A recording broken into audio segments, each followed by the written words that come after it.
Thank you very much for coming. I appreciate everyone has busy lives, and thank you very much for turning off your mobile phones. And thank you very much to Gerald for giving us such a nice introduction, and to Cherie for kindly hosting tonight and providing the wine. We will get on.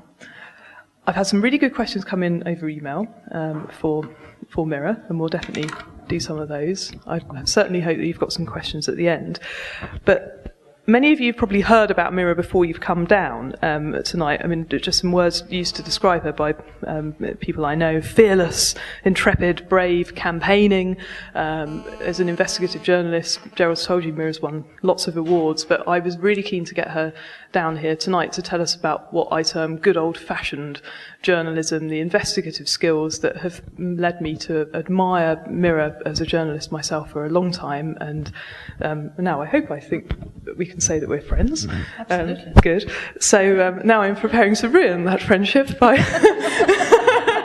by asking lots of questions. So what I want to know, Mira, is what makes you who you are.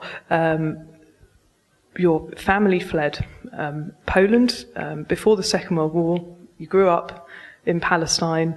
You were the first... Not before the Second World War. Okay. I'm just going to let her tell the story. It would be easier. I will get my sources in a muddle. But just give us a sense of your early life and how you grew up in Israel.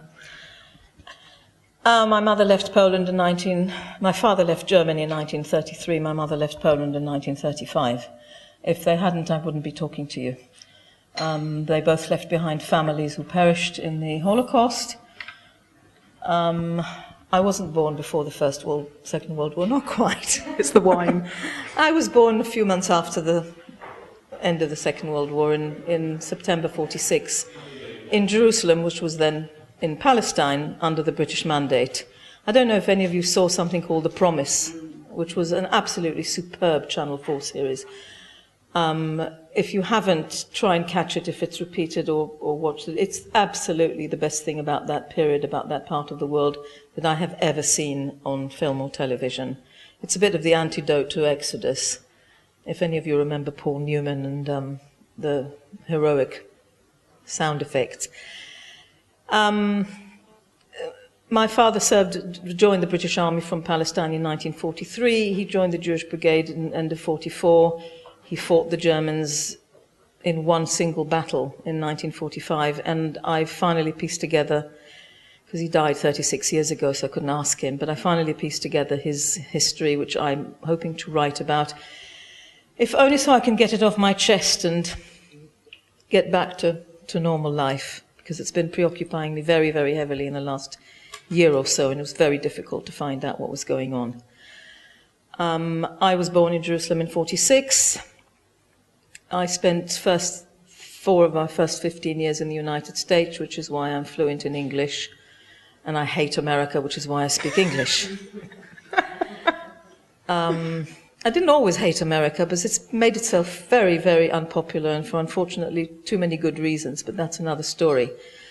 17 and a half, I was conscripted into the Israeli army, which I spent a very happy 18 months as a folk singer, and I became known as a Joan Baez of the Israeli army, and if anyone wants to buy the CD,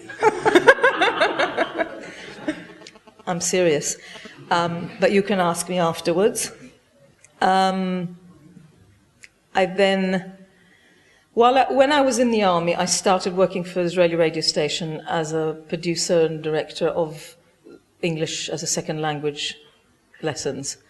I continued to do that when I came out of the army. I did it for television, Israeli educational television, although not as a producer-director, just as a participant, doing the singing. I then started working in the Israeli radio station in the education department full-time. The station was expanding its evening news magazine to a lunchtime magazine. They needed additional news reporters. The head of the department at that time, and we are talking about the late 60s, so if I say that he said, "No women in my department," you won't be overly shocked. Would you be overly shocked to know that Mira was the first woman who this department ever employed? Although there's a story. Yes. I was the first of two. The other one was sleeping with the head of the department. She wanted in. The consensus was, you take one, you've broken the glass ceiling. So the glass ceiling was broken in circumstances which I wouldn't recommend, but it was broken enough for me to get in. But there was really only the two of us for a very, very long time. It's very different now that they have the Israeli the Israeli military correspondent on radio is a woman, and the chief investigative, the most highly regarded investigative reporter on television is a woman.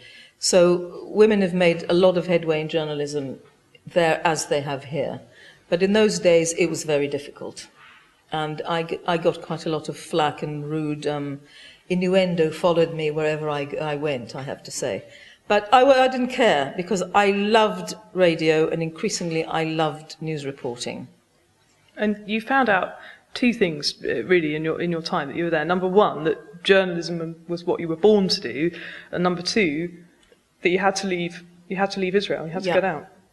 And it was a problem, because since I realized that journalism was what I was born to do, and that was the only thing I wanted to do, and probably wouldn't survive if I had to do anything else.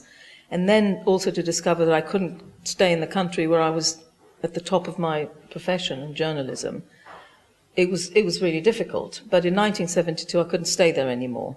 And I upped sticks and came to this country. And I'd start at the bottom. There was nobody waiting for me with any red carpets or job offers at all. So there I was, but I was in the place where I was obviously meant to be. I was meant to be a journalist, and I was meant to be in London. And you eventually, after a couple of other jobs, ended up on Building Magazine, where you stayed for 10 years. Yeah, almost 10 years. 5 as news editor.